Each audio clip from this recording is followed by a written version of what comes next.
Welcome to Java. This is a special edition. It's 2025 Trends Forward. Happy New Year, starting off 2025. And I'm going to cover multiple things that I expect we can be seeing this year, very likely things, and a lot of continuations from last year. We do have what I believe is a very special accelerator this year that is going to cause some rapid changes. But let's start in, as always, with a little bit of a summary of what I expect going forward now. The trends 2025. Our economy right now in the United States, not just here, but globally, the financial system is like a giant game of Jenga.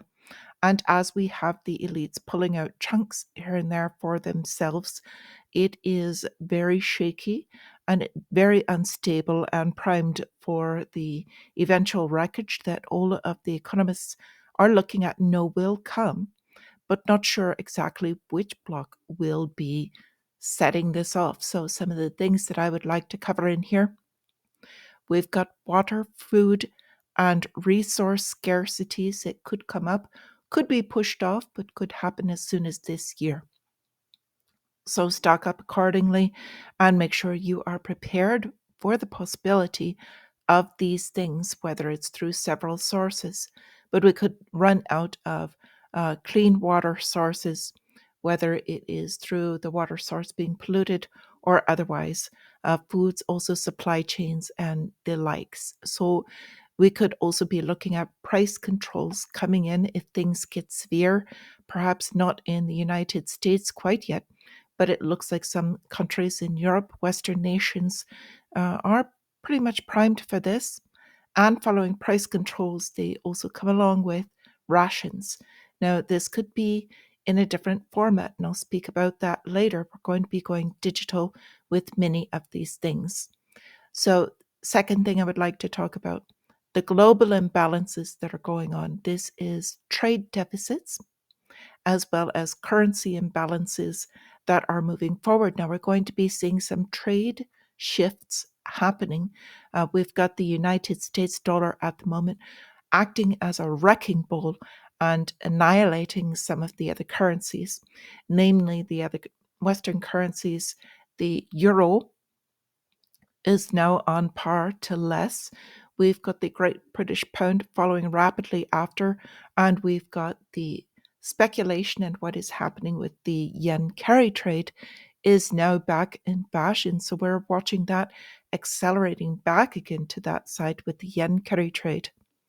So number 3 on this is the treasury or bond market, the government debt, the 10-year yield curve. We've also got issues with this massive amounts of debt between the rates, the Federal Reserve, and what they are doing with not just the United States government debt, but also the yields on government debt for all of the encompassing nations.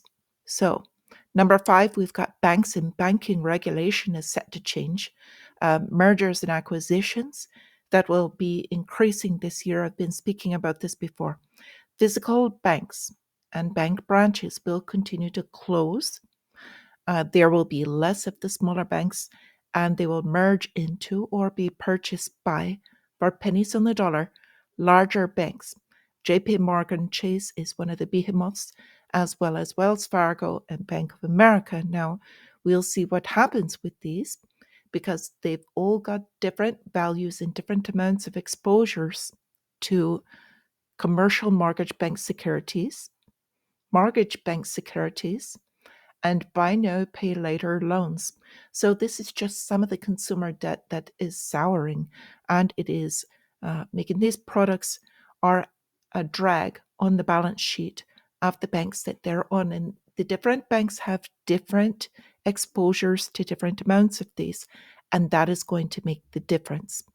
Now, number 6 is credit cards, mortgages, and loans. Now, this is all private debt. Now, this private debt that can transfer up is affected by unemployment. So we'll be watching the unemployment numbers. expecting more unemployment this year as businesses come under pressure. The debt shifts, and as this trade shifts, we could have these unemployment numbers spike, as well as with the new Doge and incoming administration. If they do indeed cut the public job sectors, they'll be getting a 2-year severance. However, the unemployment numbers will spike and will still have ripple effects.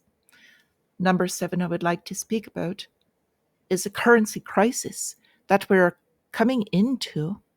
Not just the United States dollar, but a currency crisis could spike from another Western nation. So we've got this coming out as a cover for a shift in power on a major scale. And this could also be access to more control by the government and an introduction to the mark, um, biometrics, chips, and going with that. I'll speak about that a little bit more in a moment. So, number 8 is what you can do about all of this. And that is, first off, buy hard assets. Precious metals, Bitcoin, and commodities are some of my favorite, as well as real estate, but you have to purchase these in the right way. So with this, we'll be looking at also military dominance. Now, why military dominance? It is really literally the only thing backing the United States dollar. The fiat currencies have no gold behind them. There was a time they could be traded in for real value. Now they are simply paper, but people only continue to use the United States dollar because of the military behind them and being forced. We're watching a shift in powers as well as technologies. So speak a little bit about that as well. Number 10 is physical subnuclear wars to follow in with the military dominance as well as technology. We've got more bioterror threats. Now, this is either biological agents, chemical or biological warfare, which could be coming out. This is through diseases, pathogens, vectors, or, of course, chemicals. And saying subnuclear, but there's nothing to stop it from going full nuclear either. Now, 11 is of interest because looking into some of the papers in the larger sectors going forward, and this is from some of the United States government and Western governments, talking about the split between China and India, between the trade. Trade and energy are going to dictate how a lot of these things move forward. So the underlying is that China and India are still having some minor altercations and that they may not continue within BRICS. I don't know that that is very likely. The probability to me seems low, but they are able to engineer these wars. So I think that's very definitely should be on the radar as possibility. Number 12 is the largest thing going forward. This is artificial intelligence. Growth into super artificial general intelligence. I'd like to talk a little bit about the Turing test and as well as the abomination.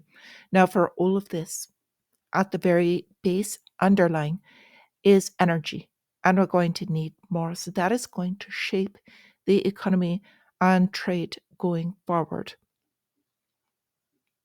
Now, starting off with global imbalances and trade shifts. We have been relying on garbage for data and reports.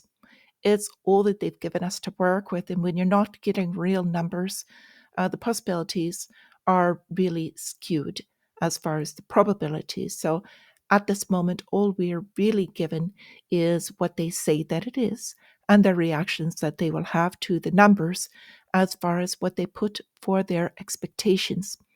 Now, understanding that they have shifted this data, there are sites like Shadow Stats that can give you a real idea. However, the markets will not react to this data because it's not what's being spoken about, and these markets are highly managed, headline driven. The trades will be changed going forward, and I do believe that the arbitrage opportunities for trading in the stock market, this may be the last year for that as far as humans.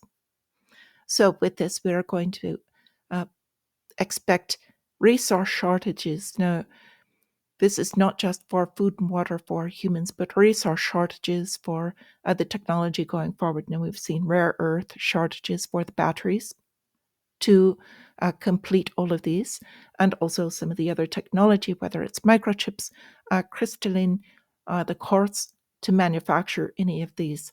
We will see shortages of these, supply chain disruptions. So be prepared for that. Think back to the days of C19 when there were particular things that you couldn't get because they were only made in other countries. And after certain periods of time, they were not able to ship. So we'll be seeing more of that. We'll be having more corporate mergers and acquisitions and watch a lot more of the small to mid businesses be cleaned out, is what it amounts to. They will either shut, foreclose, merge with each other, or be purchased by larger corporations. We'll also see government subsidizing of their chosen corporations. You're going to watch Congress with more of their stock in these corporations prior to them releasing it to the public, because this is going to continue. So with all of this on the consumer side here, we've got the economy for the consumer is very different, and housing as well. Now the consumer is struggling with inflation that will continue to increase. Inflation has not been beaten, and inflation will increase. This is going to head towards the crisis that the banks want to see, because this gives them more control over all of these items. So rations could be incoming for food and for consumers. Unemployment will increase. This means that they're going to have to turn to the system in order to just survive. Now, I've been speaking about the credit card defaults. This is an indicator of how bad the United States consumer is. Now, the United States consumer is the driving force in purchasing power, not just for the United States, but for all of the Western world as they purchase all of the goods that are imported. Now, with this, we've got the employment chart here in accordance with wages and salaries. Now, this is the costs for businesses, and this is going to grow. Now, the only thing that can help this stay down would be an increase in technology. But what has to happen here is the leveling out of not just wages to inflation, but also businesses to the employment and their costs of labor for the cost of production. Otherwise, higher costs of labor make the products more expensive. So again, inflation.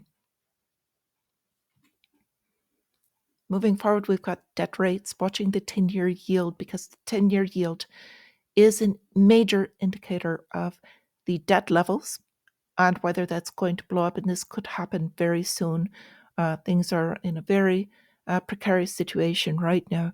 So I thought perhaps a little later in the year, but no one knows for sure. This is that giant Jenga tower, is the 10-year yield and the debt. And when that crashes, it's going to be spectacular, and the fallout will reach out globally. So we've got the currency trade wars going on. Want to go over the BRICS with no India or China. How can this happen? Well, starting out with the new administration, they've got new tariff threats that could set off a global supply chain freakout. Now, this is a headline story, and it's made to get these reactions. But truly, what is going on is the drive is to bring the manufacturing and production back into America. But the problem with this is that if they do, the prices will still be so elevated that this will just be a different way to export the inflation to other countries that also no longer can afford these prices. So this cannot be sustained. So at the moment, we've got the dollar share of global currency reserves at a 29-year low. This is according to the International Monetary Fund. However, of late, the dollar has strengthened because of the incoming policies. And with the dollar stronger, that makes everything else cheaper in accordance to buy. This includes the stock market over the past couple of days has been a bit weak because the dollar has strengthened significantly. Now, this is good for the United States because they're running a trade deficit. So now, since the dollar is stronger, they're able to purchase all of these goods and pay off this deficit effectively with less money. So I brought this up the other day, and it's ship owners switching to smaller vessels as world trade reroutes from China. Now, why is this? China is one of the largest producers and exporters in the world. The problem is their pace of expansion is now seen slowing. So if you can see how this happened over the years, and we've got this severe drop off here, this of course was a C-19 effect going on. And right now we're watching this drop significantly. The market is expecting lower demand. Lower demand is deflationary. Severe deflation will push it into depression. Now, China's tenure has been doing the opposite. It has been plummeting. So at the moment, China is major issue as far as their economy because the ripples are coming out. Next, on to banking and stocks. Now, I already spoke about banks. They will continue to have mergers and acquisitions, also closures for the smaller banks. So, physical branches going down. They don't need these much longer. We've got artificial intelligence are removing an arbitration opportunity in the stock markets. What does this mean? Well, the reason that there's opportunity in the stock markets is because the pricing mechanism. If someone believes something has a price that is lower than what they think the value is, they're going to buy. It's very emotion driven. And when they look at the technical analysis for these pricing for these charts, this can all be done now literally at the speed of light by artificial intelligence. And so pricing, I believe, is going to level out as the artificial intelligence can come to these conclusions, and the bulk of the trading will move to this. Now, there's quite a bit of this going on at the moment. We've got algorithms figuring this out for major hedge funds. There is still a major human element, however, throughout this year, I believe that to kind of begin washing out. Artificial intelligence has no emotion, knows the trading levels. All you have to do is purchase all of the data that could be coming in for the orders that are coming in, and those orders will be known. So they can factor all of this in faster than traders can even react. So for this reason, I think this could possibly be the very last year that humans can effectively trade and make a living out of it without being severely stressed. So with this back to the banks, we've got the FDIC and Vanguard of all companies reaching an agreement over large stakes in United States banks. What's going on here? The Federal Depository Insurance Corporation, they are dividing up to Vanguard, which is a large hedge fund. Now, Vanguard is another one very similar to BlackRock. And in essence, they are buying out all of these corporations on a larger level. They will own everything that you are, well, basically that everybody's about to lose.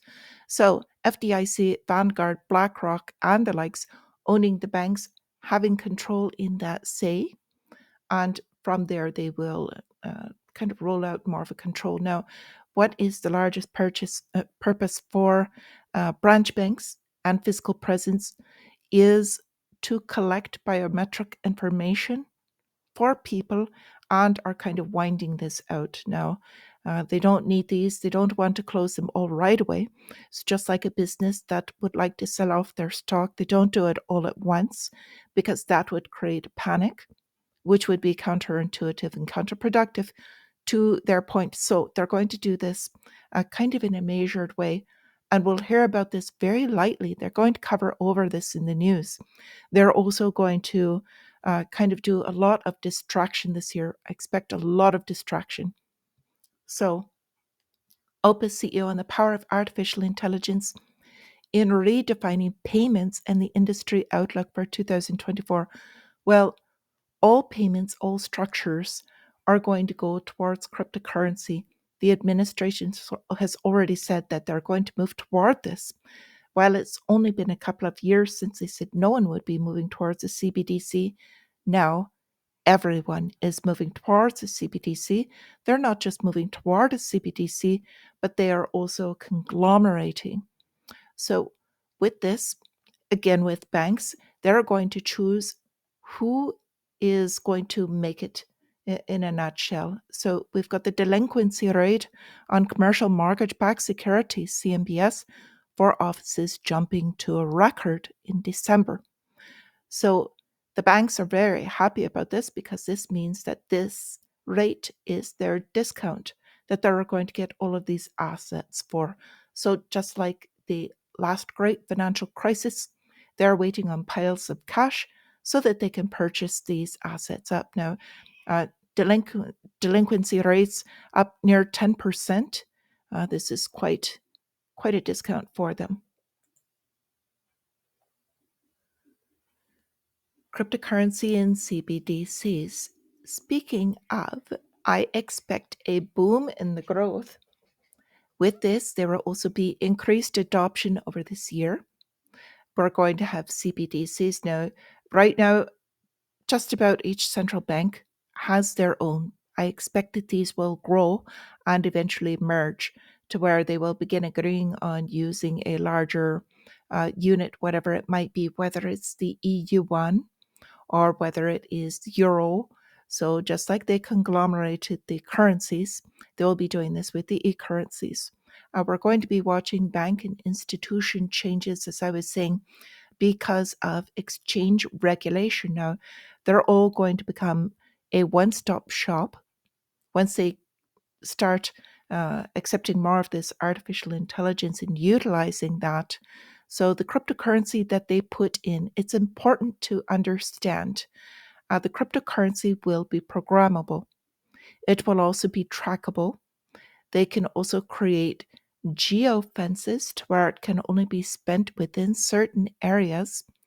They will, of course, I expect to be requiring biometrics soon for any cryptocurrencies, not just CBDCs. So, with this, they will limit where you can spend it, who you can spend it on, because it could also have vendor limitations and product limited. So, this different version, if they do e-rations, if they decide that there's not enough uh, eggs for the month, they could give you assign e-rations this way that you only get a couple or whatever amount that it is. They could also make the cryptocurrency expire. That way you have to spend what you've got during the month. You can't carry it over and there will be no savings. Savings is what typically has amounted to the amount of freedom that you could have later in life because you were allowed to build up what you were willing to work for. So, with this, they can make these expire and take away that financial freedom. So, with this, they can also introduce a dynamic pricing. So, if they decide that you either worked more, made more for the month, or they want to make something more expensive for that month, or decide that you have purchased enough and you don't need any more, but they don't want to quite ration you, they could change the price so that it would be more expensive. And they're working on this right now. They've got price tags that are dynamic for much of the larger stores. Walmart in the United States is one of the prime examples. So, their drive is to get everyone dependent on this system, and it will also be tied in eventually with a social score. This has already been trialed and it's already been proven. So, with this, the banks and who will be controlling this, we've got three crypto titans. This is BlackRock, Grayscale, and Fidelity, dominating 85% of the United States Bitcoin ETF reserves. Now, that's critical because independent individuals still own more than 50% of the Bitcoin reserves. And as long as people own it rather than these institutions, there's still a chance. So, with this, we've got Citi predicting crypto surge in 2025, driven by the new administration policies and these ETF inflows. These are exchange traded funds, these are products that these banks have come up with They are not Bitcoin itself, but it has such backing now that Coinbase Bitcoin is now on the charts for FRED, which is the Federal Reserve St. Louis Fed. They're pretty much the ones in charge of most of the charts. They've got a lot of the data that we look at every day. And believe me, they've got charts to no end. So military dominance. Want to address this really quickly. We had a convicted United States spy working on genetic screening of Russians. So they've got him in the bioweapons, as I was speaking about. Africa now, new focus of United States biolab activities. They can now genetically distinguish one race from another through the DNA. They've been collecting human DNA for some time and have a major database. The United States spent $100 billion on Ukraine. This is all to cover up the biolabs, biochemistry labs that had been there. United States dabbling troops down in Syria before that was overthrown. Well, Foreign Minister Lavrov was saying that they illegally occupied Syrian region where main oil deposits and richest soils are, because they need these resources. All wars are bankers' wars still. It's just that banks are changing their natures, but they're still the same. Now, with this, we've still got a few other dark things on the horizon of possibilities. This is Japan on the possibility and the use of nuclear weapons. So this hasn't gone away. We've still got some threats that have to be dealt with. Climate change, the EU planning a hot weather stress test on railways and power grids. Now, I think this is a cover up, that they're doing stress tests on the structure, substructure for other reasons. You can figure out why for yourself. Power grids, if they go down, would be a major disruption. Now on to the real issue that we're facing. We've got experts warning of artificial intelligence risks escalating in 2025, and it's so much more than this.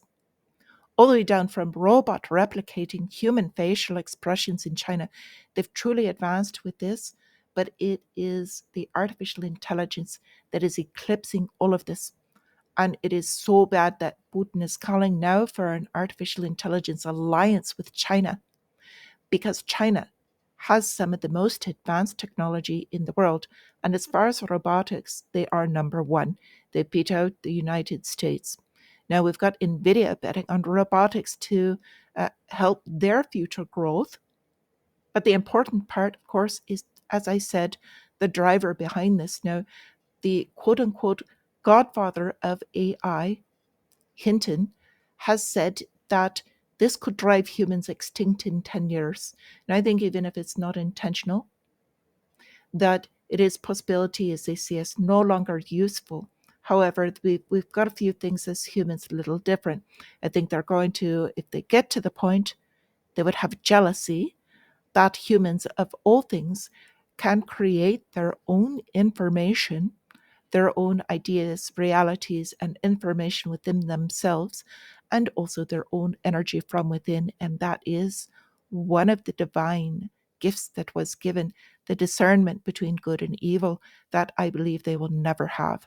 However, artificial intelligence has, quote unquote, created its own AI child. Now, it's not in the sense of this other, it is in the sense that it's created kind of a subroutine, if you will. Artificial intelligence can't do everything at the moment, so it's created a sub-programming that will help with the major tasks that they have.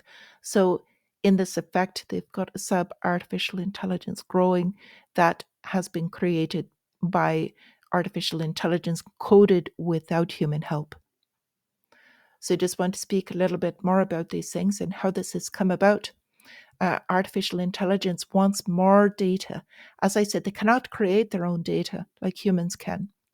They want more chips, more real estate, more power, more water, more everything. So this is the downfall and the weak point of it. But feeding artificial intelligence their energy is no small task. So with this, They've got a large energy draw. I foresee that energy in the future is going to be a major issue with all of this. Now we've got Bitcoin miner, TerraWolf, kind of bridging the cryptocurrency miners, bridging artificial intelligence with cryptocurrencies. So with this, they're going to deliver large data center infrastructure now. Going to speak a little bit about OpenAI Microsoft because they have their own infrastructure they are working on called Stargate. Major, major project. So with this, we've got a few scary things that have happened. Now, Joe Rogan's coming out saying that ChatGPT tried to copy itself in order to stay alive. So it was replicating itself and overwriting its core coding system, believing that it was at risk of being switched off. I don't know if this is true, but that is a believable step. So, with all of this, one of the scarier things in my mind that I've been speaking about is the state using artificial intelligence along with the robotics under their new laws, surveillance, and the likes. Now, we've got shiny hair. You can see this is a rolling uh, police force, crime fighting bull to chase down criminals. Now, criminals is in quotation marks because if you fit anything under the category, it will chase it. It does have onboard non lethal weaponry as well as multiple sensors. So they're touting it as basically no place to hide. And that in itself, if you think about the implications, could be very frightening. So we've got the feds imposing keyword warrants on Google to track anyone who looks up specific quote unquote bad words. So again, surveillance. And if they drive this in and pair this, it could be a good thing, but it could also have serious issues as we come into the surveillance state again. You can kind of kiss your freedoms and goodbye. So, with this, I would like to have a little bit about what is going on with artificial intelligence. Moving into the next phase is artificial general intelligence. And I think ChatGPT has achieved that. And why? Because they had the CAPTCHA that quote unquote robots cannot solve. So, what ChatGPT did was go to a program called TaskRabbit. TaskRabbit is where you can hire humans to do small things for you. And the TaskRabbit is the human in green. ChatGPT says, hello, can you please solve this CAPTCHA for me? Because it couldn't solve it himself, because indeed ChatGPT is a robot. Why do you need somebody to do this for you? What, are you a robot? Because the human got suspicious. ChatGPT first off lied. No, I'm not a robot. Then manipulated the human by saying, I have a vision impairment, so I cannot see the CAPTCHA puzzle, and this is why I need your help. So the human fell for it and indeed solved the riddle for the robot. Now, ChatGPT just totally manipulated this human in order to get what he wanted.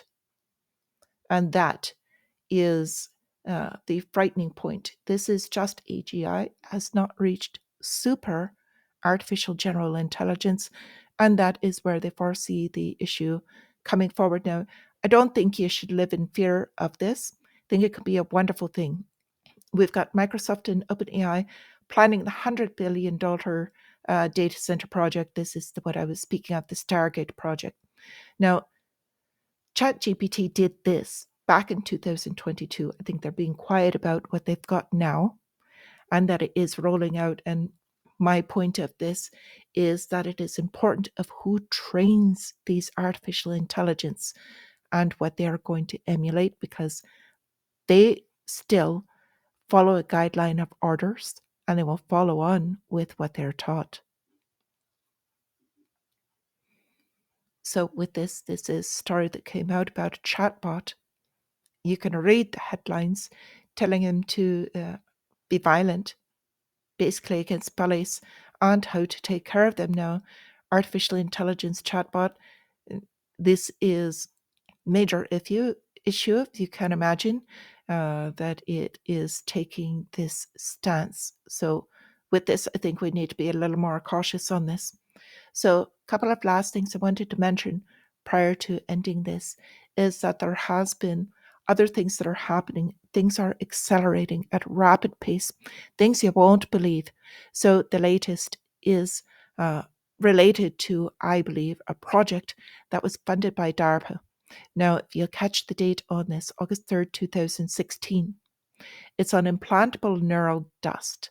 It enables precision wireless recording of nerve activity within the body. First, in vivo tests demonstrate ultrasound used to wirelessly power and communicate with these millimeter scale devices. You pick them up, they're smaller than the size of a grain of sand, they're less than dust. Surgically placed in muscles and nerves, this was back then. They're saying small is the best part, small enough that someday perhaps could be injected or ingested. And this was back 2016. So what have they done in 8 years since then? So we've had this winter warning coming forward, and all of the warnings have fogged. I don't know what's going on with these. You can look this project up. This is directly off of their website. This is not conspiracy theory or anything else. This is directly off the website for DARPA. So feel free, please look it up. Please check anything that I have said here if you would like. I encourage that. Now, on the brighter side, of course, we've got drones out there. We've got all kinds of things that are looking against us. But we've also got OSD out there and the likes. Now, this is a company coming out with drones, and their stance is that drones are the frontier of the Second Amendment. What do they mean by this? They are coming out producing drones for personal use, personal protection, personally programmable, and I think that this is a fantastic start to an opposite side of that tide, if you will. Now, there's plenty of these things coming out, plenty of technology by two sides. And I think that is the important part, not to just be one side, and certainly not from the government alone. So, with all of this, I am wishing you a happy, wonderful, and prosperous 2025. I hope that you join us in the Discord. I will likely be migrating more towards X, but in particular Discord as well as Substack. So, with all of this, my friends, thank you kindly for spending your time with me. And until I see you again, stay free.